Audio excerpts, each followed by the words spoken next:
Motorhome living, it's all about freedom, sunsets and road snacks until you realize there are 5 things to do before even leaving the driveway. Miss any one and suddenly your dream trip looks more like a roadside disaster and calling your dad to bail you out. And stick with me because I've got a bonus tip, the one that'll turn a breakdown into a campfire story you'll actually want to tell. First up, licenses. Most camper vans can be driven on a standard C-Class car license. But if your motorhome is over 4.5 tons gross vehicle mass, boom, you're in heavy vehicle territory.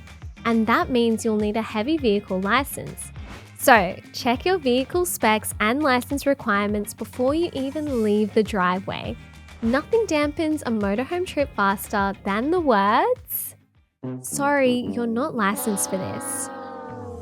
Next up, get your motorhome road trip budget in order. We're talking petrol, site fees, food, maintenance, emergencies, and motorhome insurance. Now, is your motorhome roadworthy?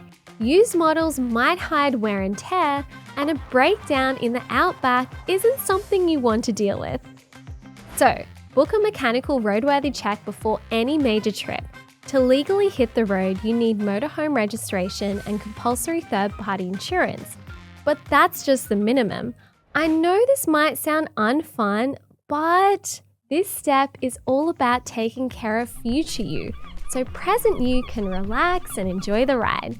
Look at cover options that match your motorhome setup, travel plans, and even the tools or gear you're carrying. Moving inside the motorhome, pack plenty of shelf-stable food.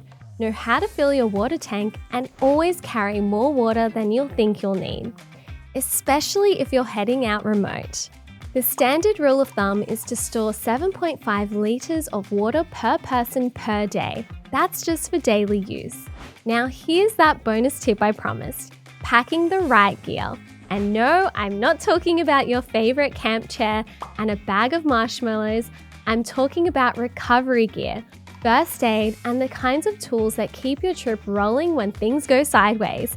Because even with perfect planning, things can go wrong. Flat tires, no reception, or no petrol stops for hours.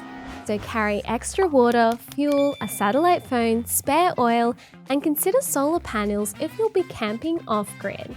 And don't forget to subscribe for more Australian road trip tips like this.